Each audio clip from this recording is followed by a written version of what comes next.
Hello నమస్తే. ఎన్నికల వేళ సమీపిస్తున్న ఈ తరుణంలో ఆంధ్రప్రదేశ్లో రాజకీయాలు వేడెక్కుతూ ఉన్నాయి. అటు అధికార పక్షమైనటువంటి వైఎస్ఆర్సీపీ కానివ్వండి, ఇటు ప్రతిపక్షంలో ఉన్నటువంటి తెలుగుదేశం పార్టీ, జనసేనలు కూడా ఎవరి అంటే ప్రతివ్యూహాలు పనుకుంటూ రోజు రోజుకి రాజకీయాలు కొత్త మలుపు తిరుగుతూ ఉన్నాయి.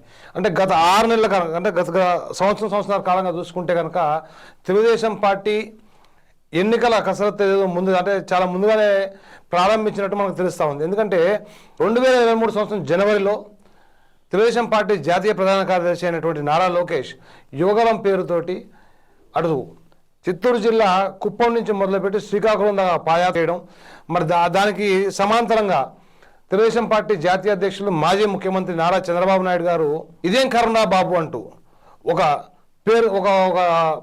కార్యక్రమాన్ని చేపట్టి రాష్ట్ర వ్యాప్తంగా విస్తృతంగా పర్యటించడం అనేది మనకు అందరూ తెలిసిందే. ఆ తర్వాత చంద్రబాబు నాయుడు గారు అరెస్ట్ కావడం, స్కిల్ డెవలప్మెంట్ స్కామ్లో ఆయన అరెస్ట్ కావడం, జైలు పాలవడం, లోకేష్ గారిది పాదయాత్ర మధ్యలో అర్ధాంతరంగా ఆపి ఆయన జైలు నుంచి బయటకు వచ్చేదాకా ఆపడం. అదే తరుణంలో చంద్రబాబు నాయుడు గారు జైల్లో ఉన్నప్పుడు జనసేన పార్టీ అధ్యక్షుడైనటువంటి పవన్ కళ్యాణ్ రాజమండ్రి సెంట్రల్ జైలుకి వెళ్ళి చంద్రబాబు నాయుడుతో ములాఖాత్ అయింది. బయటకు వచ్చిన తర్వాత ప్రతిపక్ష పార్టీ ప్రభుత్వ వ్యతిరేక ఓటు ఏదైతుందో అది చీలకూడదని చెప్పి తెలుగుదేశం పార్టీ, జనసేన 2 పార్టీలు కలిసి ముందర పోతున్నాయి ఎలక్షన్లో అని చెప్పి ఒక సంకేతం, అంటే ఒక స్టేట్మెంట్ ఇవ్వడం. తర్వాత జరిగిన క్రమంలో చంద్రబాబు నాయుడు బయటకు వచ్చిన తర్వాత వాళ్ళిద్దరు కూర్చొని చర్చించుకోవడం. అదే క్రమంలో తెలుగుదేశం పార్టీ మరియు జనసేన శ్రేణులు అంటే కార్యకర్తలు ఎవరైతే ఉన్నారో అందరూ కలిసికట్టుగా ప్రజా వ్యతిరేక విధానాల మీద ప్రభుత్వం యొక్క వైఫల్యాలను ఎండగడుతూ కలిసికట్టుగా ముందరకెళ్ళడం అనేది మనం చూస్తున్నాం. అయితే గడిచిన 4 రోజుల కాలంగా చూసుకుంటే కనుక, అంటే నారా లోకేష్ గారి పాదయాత్ర ముగింపు సభ విజయవాడలో ఏదైతే జరిగిందో అక్కడి నుంచి చూసుకుంటే కనుక రాజకీయాలు మరింత వేడెక్కినట్టు మనకు కనపడుతుంది. ఎందుకంటే ఇటు అయితే తెలుగుదేశం పార్టీ, జనసేన పరిస్థితి ఈ రకంగా ఉంటే, ఇటు వైఎస్ఆర్సీపీలో చూసుకుంటే లోపల అంటే ఇంటర్నల్ పాలిటిక్స్ బాగా ఎక్కువైపోయి, అంటే అంతర్గత కలహాలు ఎక్కువైపోయి వాళ్ళే అంటే ఒక సఖ్యత లేకపోవడం, తర్వాత లోకల్లో ఉన్నటువంటి పరిస్థితులను బేరీజు వేసుకుంటూ జగన్మోహన్ రెడ్డి గారు నిరంతరం వాళ్ళ పార్టీకి ముఖ్య నాయకులతోటి, ఎమ్మెల్యేలతోటి, మంత్రులతో సమాలోచన జరిపి క్యాండిడేట్లని కాన్స్టిట్యూన్సీ మార్పు చేయడం అనేది కనబడుతుంది. అయితే దీంట్లో అసంతృప్తి చెందినటువంటి చాలామంది నాయకులు పార్టీని వేయడమో, లేకపోతే బాహాటంగా వాళ్ళ యొక్క అసంతృప్తి వ్యక్తపరచడమో, లేకపోతే కొంతవరకు ఏం చేద్దామన్న దాని మీద వాళ్ళ కార్యకర్తలతోటి, ఆంతరంగులతో సమావేశం జరపడం అనేది మనం చూస్తున్నాం. అంటే ఈ క్రమంలో భాగంగానే మొట్టమొదటిగా వైఎస్ఆర్సీపీ తగిలిన షాక్ ఏంద్రాయ అంటే మంగళగిరిలో 2014లో కానీ 2019లో కానివ్వండి గెలిచినటువంటి ఆల రామకృష్ణారెడ్డి వైఎస్ఆర్సీపీ పార్టీ రాజీనామా చేసి షర్మిల గారి వెంటే తాను నడుస్తానని చెప్పడం అనేది ఒక పెద్ద దెబ్బ అని చెప్పుకోవాలి ఇది వైఎస్ఆర్సీపీకి. అయితే దీని తర్వాత చూసుకుంటే వైఎస్ఆర్సీపీలో అత్యంత కీలకమైన పాత్ర పోషించేటువంటి ఎంపీ, రాజ్యసభ మెంబర్ అయినటువంటి విజయసాయి రెడ్డి గారి స్వయాన బామ్మరి ద్వారకానాథ్ రెడ్డి తన ఆలోచనతో మిగిలిన కుటుంబ సభ్యులతోటి తెలుగుదేశం పార్టీలో జాయిన్ అయ్యడం. అదే రకంగా ఒకప్పుడు తెలుగుదేశం పార్టీలో ఉంటూ తర్వాత ప్రజారాజ్యం పార్టీకి వెళ్ళి అక్కడి నుంచి కాంగ్రెస్, తర్వాత మళ్ళీ వైఎస్ఆర్సీపీలోకి వెళ్ళినటువంటి ఎమ్మెల్సీ చిత్తూరు జిల్లాకు చెందినటువంటి రామచంద్రయ్య కానివ్వండి, లేకపోతే గతంలో తెలుగుదేశం పార్టీలో పనిచేసి మంత్రిగా కూడా పనిచేసి విభిన్న హోదాల్లో పనిచేసి తర్వాత వైఎస్ఆర్సీపీ జాయిన్ అయినటువంటి సీనియర్ నాయకుడు దాడి వీరభద్రరావు కానివ్వండి, ఈ రకంగా చూసుకుంటే అంటే వలసలు అనేవి అధికార పక్షమైనటువంటి వైఎస్ఆర్సీపీ నుంచి తెలుగుదేశం పార్టీలో వలసలు అనేవి పెరుగుతూ వస్తున్నాయి.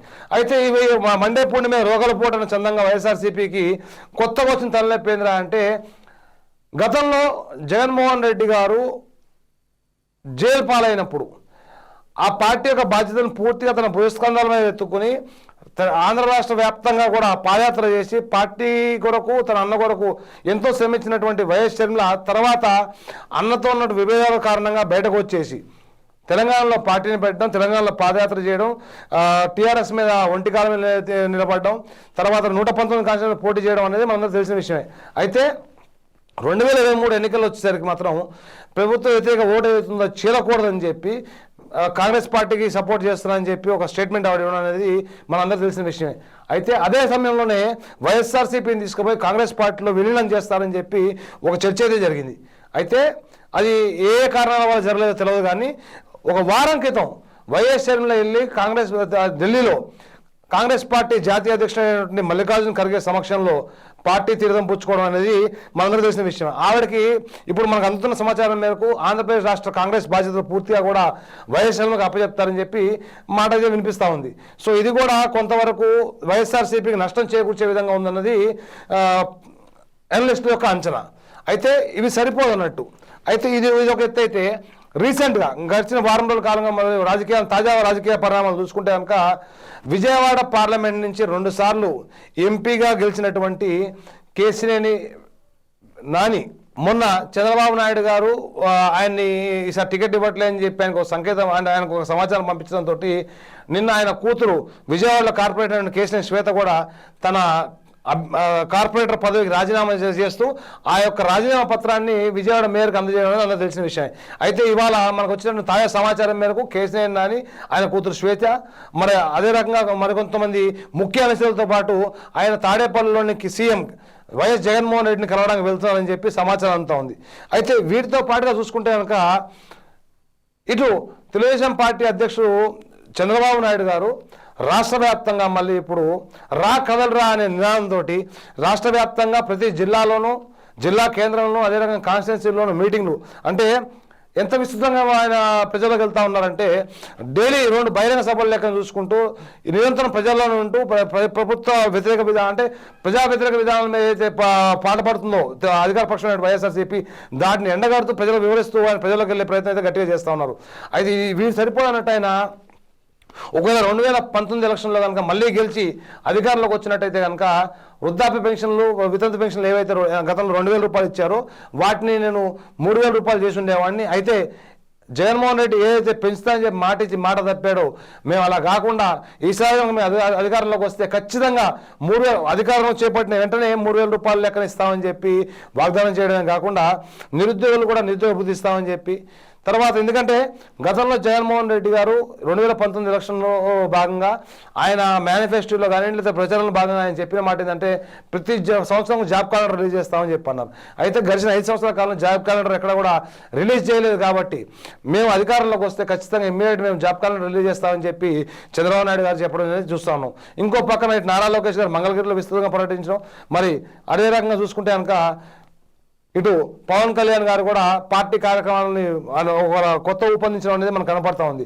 అయితే మనకు అందుతున్నటువంటి తాజా సమాచారం మేరకు ఈ నెల 24 కానీ 26 తారీఖు కానీ ఉమ్మడి మేనిఫెస్టో అంటే తెలుగుదేశం మరియు జనసేన పార్టీ కలిసి ఒక ఉమ్మడి మేనిఫెస్టోని రిలీజ్ చేయబోతున్నాయని చెప్పి మనకు సమాచారం అంతా ఉంది. దీంతో పాటుగా ఏ పార్టీ ఎన్ని సీట్లు పోటీ చేయబోతున్నాయి, ఏ సీట్లలో ఎవరు పోటీ చేయబోతున్న సమాచారం కూడా వచ్చే అవకాశం ఉన్నట్టు మనకి అందుతున్నటువంటి సమాచారం. సో చూస్తూనే ఉండండి. అయితే మరిన్ని తాజా సమాచారాల కోసం చూస్తూనే ఉండండి మా ఛానల్. Thank you.